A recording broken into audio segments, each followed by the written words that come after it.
A topic I wanted to get into a couple of weeks ago because it's a couple of weeks old now, but I did want to cover it again. It was this YouTuber that agreed to plead guilty to charges after he intentionally crashed his plane for views. Now, I read the story and then I said, oh, well, I've got to go watch the video myself. And I watched it and I was just like, how did he ever think? Well, first of all, how did he ever think that anyone would think that it wasn't staged? Because it was like all the cameras just happened to be in the right place to capture everything perfectly. But then it was like, I guess the main thing was what's the lengths that people are going to go to on YouTube to get views?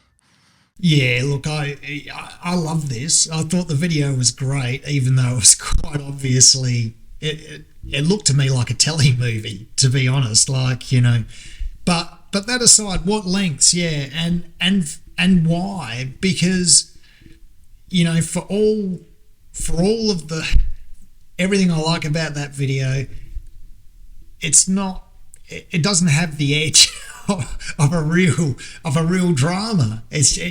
You know, he's acted well, but he's not going to get an Academy Award for it.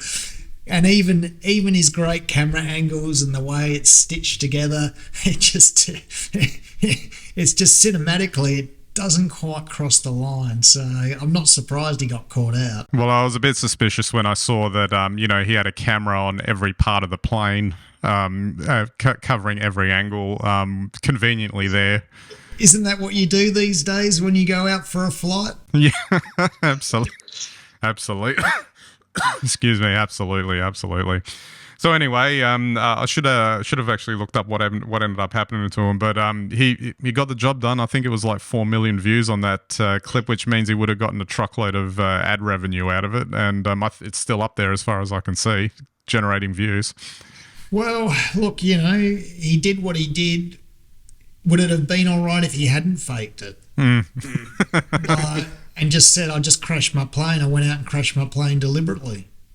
You know, I guess. Well, what difference does it make? They do it in Hollywood. Well, that's the thing. Like if he'd just gone out and gotten a clearance or something, he might have gotten away with it because then the authorities wouldn't have come in and said, "Hey, what's going on here?" Hey, well, that's right.